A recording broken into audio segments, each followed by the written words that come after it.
విజయవాడలో డయేరియా కలకలం రేపింది.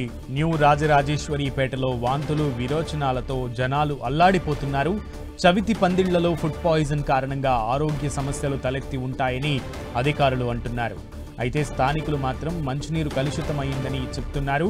దీంతో రంగంలోకి దిగిన ఆరోగ్య శాఖ అధికారులు నీటి శాంపిల్స్ సేకరించి ఇంటింటి సర్వే చేస్తున్నారు. ఇప్పటికే మెడికల్ క్యాంప్ కూడా ఏర్పాటు చేశారు. డయేరియా సోకిన 46 మందికి ఆసుపత్రిలో చికిత్స అందిస్తున్నారు. మరోవైపు ఆసుపత్రిలో బాధితులను మంత్రి నారాయణ పరామర్శించారు. బాధితులకు మెరుగైన వైద్యం అందించాలని అధికారులను ఆదేశించారు. న్యూ రాజరాజేశ్వరిపేటలో కూడా నారాయణ పర్యటించారు.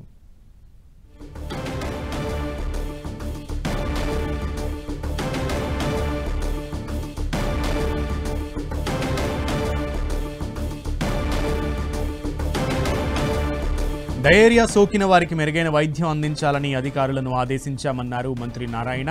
ఇప్పటికే ఒకసారి వాటర్ శాంపిల్స్ సేకరించామని ఎలాంటి సమస్య లేదని తేలిందన్నారు.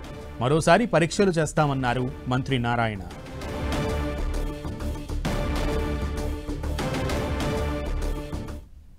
ఆర్ఆర్పేటలో యాక్చువల్గా ఏదైతే డయారియాతో యాక్చువల్గా హాస్పిటల్లో కొందరిని చేర్చడం అయింది. మొత్తం ఇంతవరకు ఒక 46 మంది ఈరోజు యాక్చువల్గా హాస్పిటల్లో ఉన్నారు. 46 మందితో మాట్లాడటం జరిగింది.